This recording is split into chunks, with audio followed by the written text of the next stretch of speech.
Sababu naomba tusahau yote yalotokea jana.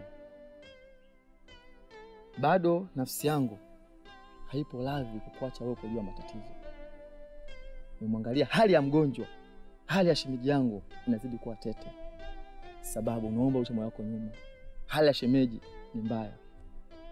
Huyu mwanamke mimi nimepambana naye kwa muda mrefu sana wakati wewe haupo kwa zako mjini. Ninafahamu sana uwepo wake hapa nyumbani. Sababu nishampoteza mke wangu kwa sababu matatizo kama haya, kudharau vitu hivi kwenye uzazi wake, kumchechesha tu kwenda hospitalini mpaka anapoteza mke wangu. Sitakije kutokea tena kwa mke wako wewe. Naomba unisikize mdogo wangu. Sababu kaka, mimi nikajua basi ukija hapa utakuja na pointi nyingine za maana, au labda umekubali kwa upande wangu, lakini unanijia na mambo yale yale eti uko kinyume na mimi. Hivi kaka, wewe ujiulize ni miaka mingapi mimi nimepotea katika kijiji hichi? Unajua niliko kuwepo? Unajua ni adha ngapi nimekutana nazo, nimepitia mpaka kupata uchawi huu? Kaka, msimamo wangu uko pale pale. Uchawi ule hujui mimi nimekuja nao, nimeutoa wapi, nimeuhangaikia kiasi gani mpaka kufika hapa, nimeupatia tabu kiasi gani, wewe hujui kaka. Kwa mimi ninajua maumivu jinsi adha nilioipata mpaka kufikisha uchawi hapa. Kaka, mimi niache aneteseka ni mke wangu, sio Sababu wako. Huo ni ujinga. Sababu pesa kwenye uhai kipi wapi na wapi? Pesa zatafuta Sababu, lakini sio hewa mtu. Kuna kiti mambo Sababu anachokuambia. Mimi ni kaka yako na nimekuzidi umri. Sawa? Wazazi wangu wameniachia nyinyi niwalee kwa utiifu, lakini leo wewe unaenda kunikaidi mimi. Tuokoe uhai wa shemeji yetu. Naomba nisikize Sababu, acha ujinga. Acha ujinga Sababu. Kaka, mimi nikajua kutokana na umri wako basi utakuwa na upeo mkubwa wa kufikiri kabla ya kutenda. Ila nagundua kama umri kwako ni namba tu na hamna lolote. Akili yako imebumbaa. Kaka, toka uliko kaka. Huna mapenzi na mke wako. Huna mapenzi na mke wako wewe Sababu. Huna kabisa. Usidanganye, mnafiki mkubwa wewe. Kama ungekuwa na mapenzi na mke wako, hata wewe asingeondoka mikononi mwako. Hivyo niache mimi na maisha yangu na wewe jua maisha yako. Na kama ni undugu unakufa na ufe, lakini mimi kuhusu uchawi hivyo unavyotaka wewe sivyo mimi ninavyotaka. Kwa sababu mimi ndio najua adha niliyoipata juu ya kupata uchawi huo. Hivyo uniambii chochote kaka, na kwa hilo hatutaelewana. Kama ni undugu unakufa na ufe. Full stop.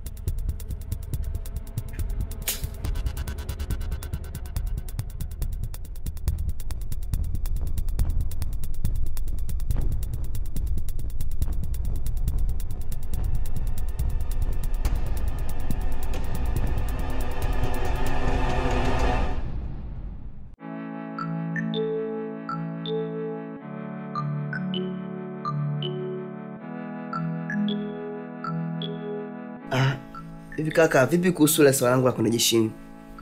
Maana mpaka sasa sielewi. Mwaka wa pili nimemaliza form 4 nipo nyumbani.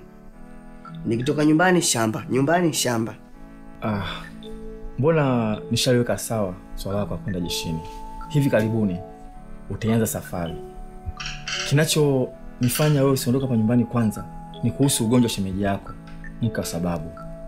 Mpaka jana tulienda kwa mtaalamu mimi na Sababu, lakini tukagundua kuwa matatizo yanayomuumiza sana shemeji yetu ni ule mfuko uchawi alikuja nao kaka yako kutoka mjini. Sasa basi, ili apone shemeji, ule ugonjwa katope. Lakini kaka yako hataki kabisa kusikia hilo swala. Hata anadai kununua kwa pesa nyingi sana. Hivi pesa na uhai wa mtu kipi cha thamani? Kwa hiyo unataka kuniambia ule uchawi unamuumiza shemeji? Ndiyo.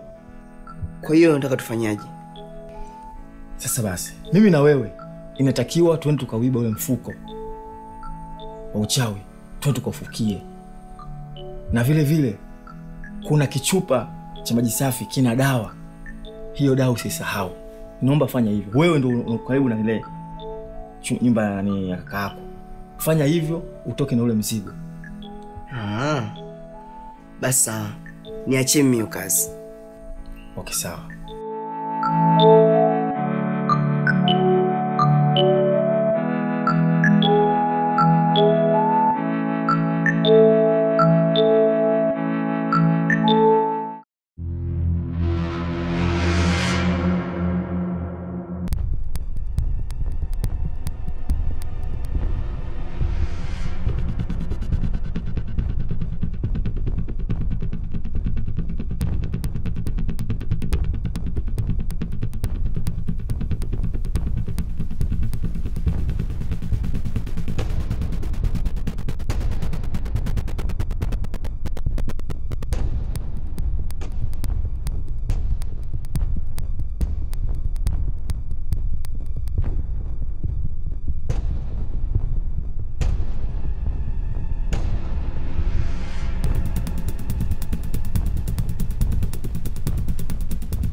Mume wangu, naomba uniruhusu niende nyumbani kwetu ili nikapate huduma. Naona hapa sasa sipati msaada wowote. Ninateseka tu hapa. Ninateseka.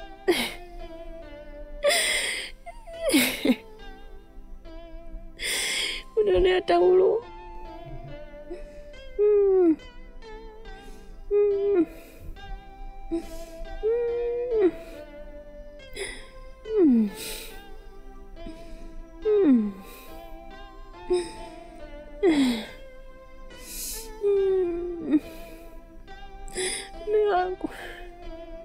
Mume wangu, hivi na maana unioni vinavyouma?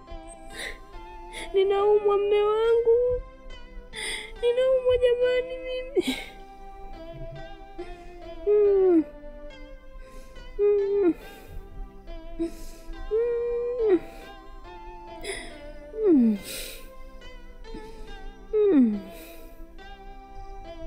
Mke wangu, sio kwamba mimi napenda ama nafurahia wewe kuumwa, kukuona umelala hapa kitandani muda wote unaugulia. Jibu ni hapana. Kama unavyoumia, basi na mimi jua akili yangu inachanganyikiwa, sielewi. Nahangaika huku na kule ili nipate japo suluhisho la ugonjwa wako. Mke wangu, usikate tamaa mapema hivyo. Ukikata tamaa wewe, hata mimi unanikatisha tamaa. Na kuomba mke wangu univumilie. Kama umeweza kunivumilia siku zote hizo ambazo niliondoka kijijini hapa mpaka nimerejea, basi naomba univumilie. Kwani hata wakati tunafunga ndoa tuliahidiana kupendana katika shida na raha. Ukisema unaenda kwenu, unataka nijenge picha gani? Siwezi kuvumilia hii hali. Siwezi kabisa mume wangu. Kwa jinsi hivi ninapata tabu hivi. Siwezi. Mke wangu, naomba univumilie. Ndani hizi siku 2 nitapata suluhisho la tatizo lako.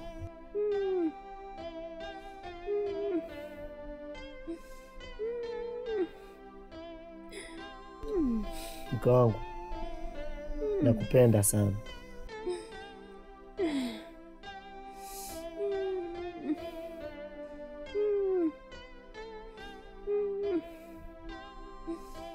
Wisa, niko unajesha.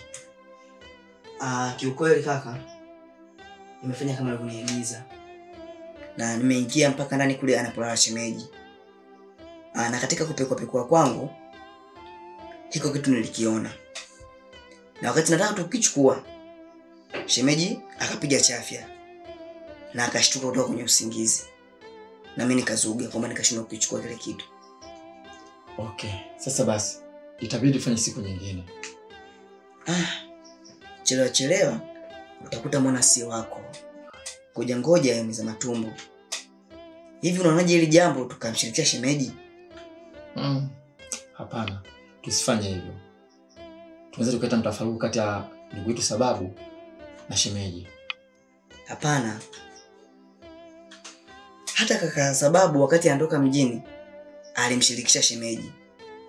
Na pia shemeji anajua kwamba kile kitu kaka Sababu amekuja nacho huku kwa sababu gani?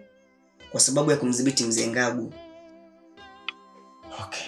Kwa maana hiyo, itabidi kesho asubuhi na mapema tuongee na shemeji yetu, kile kitu tukakichukue, tukifukie kule shambani. Tufanye haraka sana kabla umwamba. Hamna shida.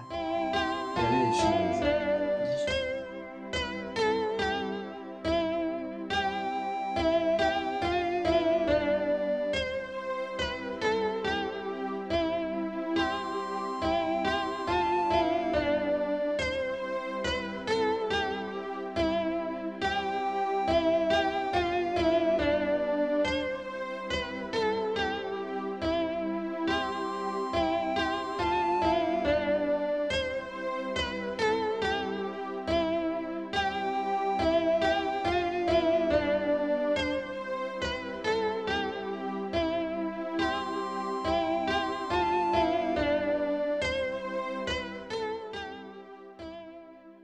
Shikamoo.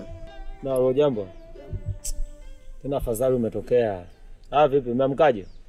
Asia tu jambo wote huko. Kakako. Kaka amemwacha bado kalala. Sasa mimi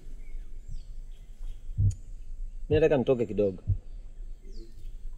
Niende kwa mihangaiko huko, kuna issue yangu huko. Nataka nikaipige. Sasa wewe nilikuwa nakucheki kwa simu hapa. Bahati nzuri na wewe ndio unatokea. Sasa itabidi ubaki na shemeji yako kwa sababu unaona hali yake hana chochote cha kufanya, yani wakufanyiwa. Sasa nikiondoka mimi na wewe ukiwa haupo hapa, itakuwa mtihani kwake. Sawa, anaendeleaje lakini? Bana shemeji yako hali yake bado ni ile ile. Basi sawa ndugu wangu, mimi ngoja nitoke baadaye.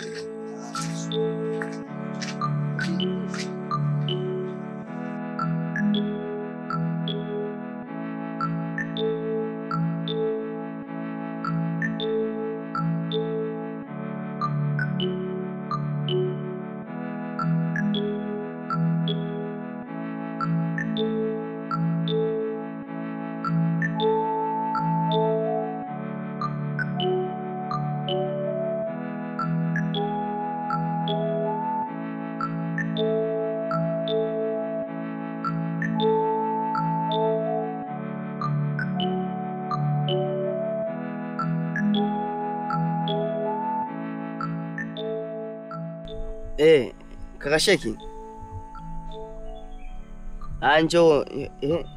Njoo sasa huku chini haraka.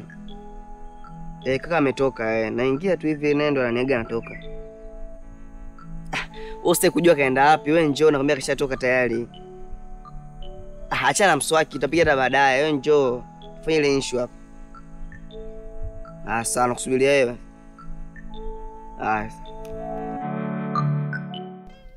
Shemeji,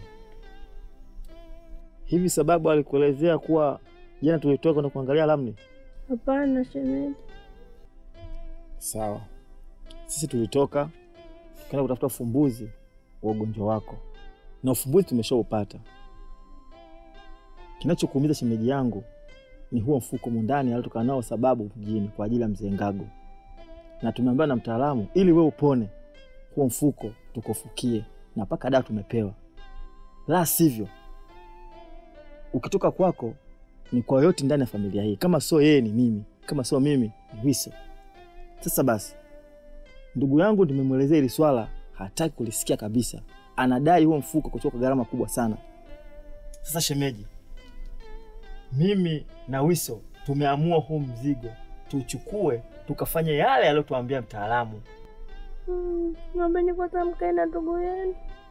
Mpatane kwanza. Mshapatana. Mimi nitakubali. Sisi tumeshaongea naye sana. Nimeshaongea vya kutosha shemeji. Lakini sababu hataki kunielewa kabisa.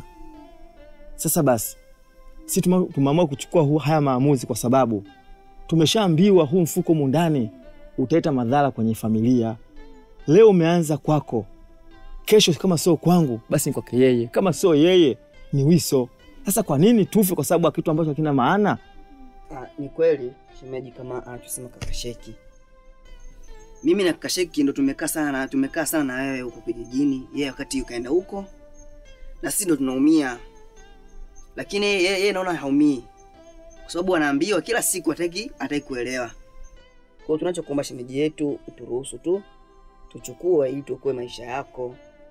Tuchukue huo mzigo ukafanya hivyo inavyotakiwa. Sawa, mimi nimekubali. Nisaidieni, nikafa. Wiso, katoe mzigo. Kwa nini kautungue? Kautungue.